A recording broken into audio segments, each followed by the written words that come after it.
আপনার কাছে কোনো সাধারণ ছবি আছে যেই ছবিটাকে আপনি পাসপোর্ট সাইজ ছবি বানাতে চান আর ওই ছবিটাকে ছোট পড়াতে চান আর সবশেষে সেই ছবিটা পিডিএফ এ রূপান্তর করতে চান, তাহলে এই ভিডিওটি আপনার জন্য। আজকের এই ভিডিওতে আমি দেখাবো কিভাবে আপনি আপনার মোবাইল ফোন থেকেই আপনার নর্মাল ছবিটাকে পাসপোর্ট সাইজ ছবি বানিয়ে সেই ছবিটাকে পিডিএফ এ রূপান্তর করতে পারবেন। তো চলুন চ্যানেলটি সাবস্ক্রাইব করে দিয়ে মূল ভিডিওতে চলে যাই। তো আমরা পাসপোর্ট সাইজের ছবির জন্য যার পাসপোর্ট সাইজ ছবি করব তার একটি নর্মাল ফটো নিয়ে নিব।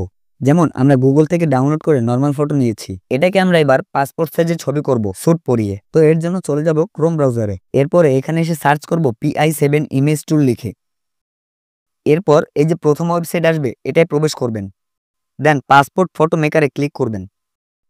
এরপর সিলেক্ট ইমেজে ক্লিক করে আপনার ইমেজটি সিলেক্ট করে দিবেন। এরপর এখানে আর কিছুই করা লাগবে না, নেক্সটে ক্লিক করবেন। এবার এখানে ক্রপ করে সুন্দর করে আপনার যতটুকু প্রয়োজন ততটুকু সিলেক্ট করে নেবেন। এরপর সেভ অ্যান্ড নেক্সটে ক্লিক করে চেঞ্জ ক্লথ এটাই ক্লিক করে আপনার পছন্দ মতো একটি স্যুট পরিয়ে নেবেন। দেখুন আমরা এই ব্ল্যাক স্যুটটি নিলাম। এবার দেখুন গলার থেকে এই স্যুটটি কিন্তু ছোট হয়, তো এটা বড় করার জন্য এই যে প্লাস আইকন এটাই ক্লিক করতে থাকবো। এটা বড় করতে করতে যখন দেখব পারফেক্ট হয়েছে তখন এটাকে এদিক ওদিক করে পারফেক্টভাবে মিলিয়ে নিব। এবার সবকিছু ঠিকঠাক হয়ে গেলে নেক্সটে ক্লিক করবেন, দেন এখান থেকে ডাউনলোডে ক্লিক করে ফটোটি ডাউনলোড করে নেবেন। এবার ধরুন এই ফটোটিকে পিডিএফ করবেন এবং পিডিএফ করে একজনের কাছে দিবেন। তো সেটা কিভাবে করবেন? তো তার জন্য ক্রোম ব্রাউজারে এসে আবার সার্চ করবেন আই লাভ পিডিএফ। এবার এই যে নিচে দেখুন জেপিজি টু পিডিএফ এটাই ক্লিক করবেন। এখান থেকে আপনার ছবিটি সিলেক্ট করে দিবেন।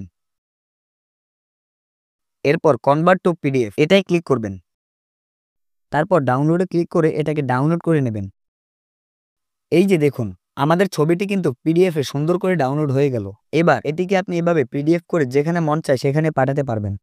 আপনাদের এই টিপসটি কাজে লাগলে অথবা উপকৃত হলে অবশ্যই চ্যানেলটি সাবস্ক্রাইব করে দিয়ে আমাদের পাশে থাকবেন। আজকের মতো আল্লাহ হাফেজ।